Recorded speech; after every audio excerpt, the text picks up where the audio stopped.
दून हलचल, नजर हर खबर पर। देहरादून की कैंट विधानसभा से उत्तराखंड क्रांति दल के प्रत्याशी अनिरुद्ध काला ने सभी से मतदान करने की अपील की है।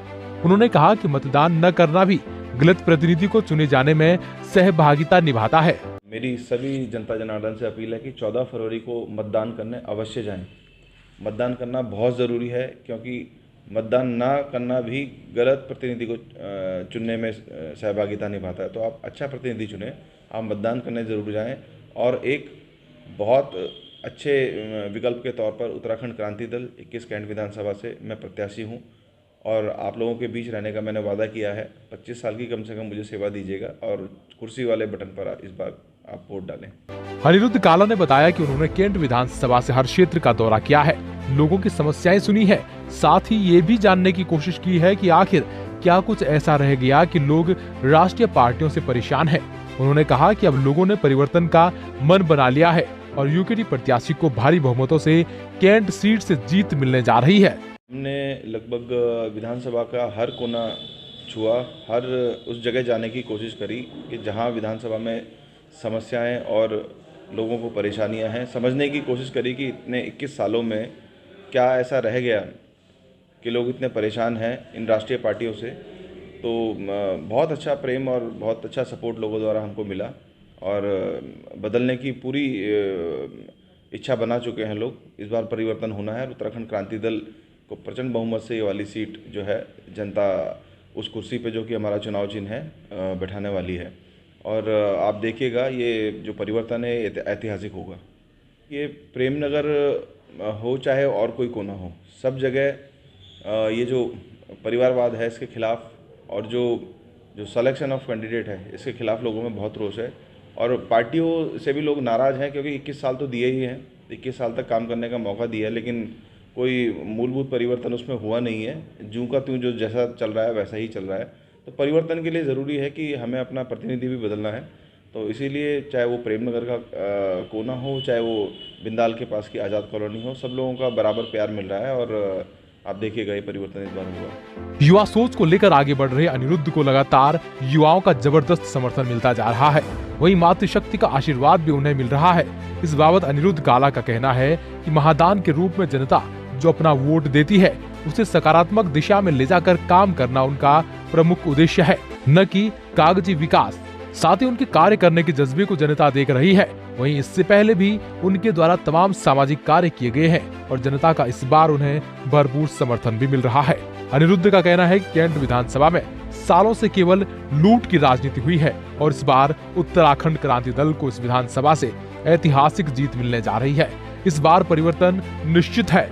अनिरुद्ध काला का कहना है कि इस विधानसभा की सबसे बड़ी समस्या बेरोजगारी है और उनकी प्राथमिकता रहेगी कि जो भी विकास कार्य इस विधानसभा में हो वो यहीं के युवाओं द्वारा कराए जाएं, ताकि उन्हें रोजगार मिल सके। वही उनका कहना है कि क्षेत्र में पड़ने वाली बिंदाल नदी में सालों से गंदगी का अंबार लगा है, जिस कारण तमाम बीमारियां इस नदी के आसपास रहने वाले लोगों को होती है, लेकिन उनकी सुध लेने वाला कोई नहीं है। इन लोगों का इस्तेमाल केवल वोट के लिए ही होता आया है, लेकिन अब जनता समझ चुकी है और इस बार ऐसा कुछ भी नहीं होने वाला। साथ ही जनता यदि उन्हें चुनती है तो वे सकारात्मक दिशा में कार्य करेंगे। अनिरुद्ध ने कहा कि इन मलिन बस्ती वासियों को एक सुनियोजित तरीके से नशे की गर्त में धकेला गया है। इसके लिए वे अभियान छेड़कर इस पर कार्य करेंगे। उन्होंने कहा कि अन्य प्रत्याशी परिवारवाद को बढ़ावा देने के उद्देश्य से काम कर रहे हैं, लेकिन हमें विकास करना है और इन सब में उनके साथ सिख समाज के अलावा युवाओं का समर्थन प्राप्त है। वही मातृशक्ति का प्यार और आशीर्वाद मिल रहा है, जिसके चलते वे भारी बहुमतों से विजयी होंगे। 40 साल से लोग रह रहे हैं, उन्हें एक रजिस्ट्री तक उनको मुहैया नहीं कराई गई, और बिजली, पानी, सड़क, कोई सड़क ऐसी नहीं जिसमें गड्ढे ना हो। आप यहाँ से अगर प्रेमनगर साइड जाएंगे तो पंडित वाली रोड पर ही आपको 3 टाइप की रोड अलग अलग मिलेंगी, गड्ढे मिलेंगे। प्रेमनगर आप बाजार के बीच में देख लीजिए, कहीं चैम्बर के ढक्कन खुले हैं, कहीं पर नाला ब्लॉक है। पानी की लॉगिंग की समस्या शिवपुरी जैसे इलाकों में अभी तक है। आप नीचे शास्त्री नगर जैसे खालों में देख लीजिए कि बरसात में पानी का जो है ग्रेविटी फ्लो अवेलेबल ना होने की वजह से पानी का तालाब बन जाता है वहाँ पर। तो बहुत सारी ऐसी समस्याएं हैं जिनको दरकिनार जो है ये प्रतिनिधियों ने किया। इनको एक बड़ा प्रोजेक्ट या प्रपोजल के रूप में नहीं देखा। कोलागढ़ जैसे इलाके को एक बाईपास तक नहीं दे पाए ये लोग। जाम की स्थिति वहाँ हमेशा बनी रहती है। वाटर लॉगिंग की समस्या वहाँ पर भी है।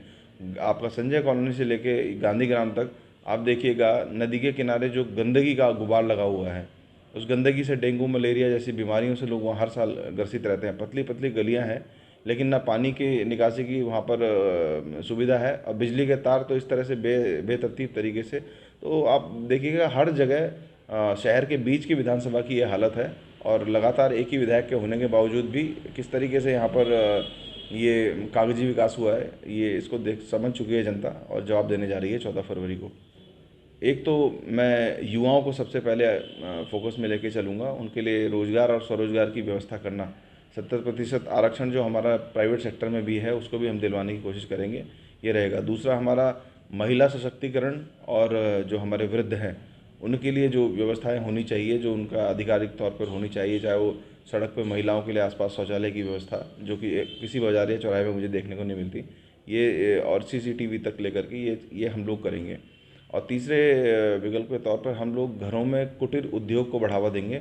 कोशिश करेंगे कि जो मलिन बस्तियां हैं, जिनको मलिन से कभी सामान्य होने ही नहीं दिया गया, मलिन की मलिन ही रहने दिया गया, तो इनमें कुटीर उद्योग और छोटे छोटे काम धंधों में लोगों को व्यस्त करने की कोशिश करेंगे, ताकि वो उस ओर ज़्यादा जाएं। और जो ये नशे का जो एक बहुत बड़ा जाल फैला हुआ है, जिसको कि मैं भी पहली बार महसूस कर रहा हूँ कि ये बहुत ज़्यादा है, मतलब सुबह से शाम तक नए जो युवा हैं उनको नशे में ढकेला जा रहा है, तो उनसे बाहर निकाल कर उन्हें काम की ओर उनको लेके जाएंगे। बिल्कुल सुनिश्चित है जी, सुनिश्चित है। और जिस मैंने नहीं, यहाँ की जनता जनार्दन ने सुनिश्चित की है, भरपूर प्यार मिल रहा है। उन्हें भी पता है कि काम करने के लिए उनको विकल्प चाहिए, और लंबे समय का विकल्प चाहिए।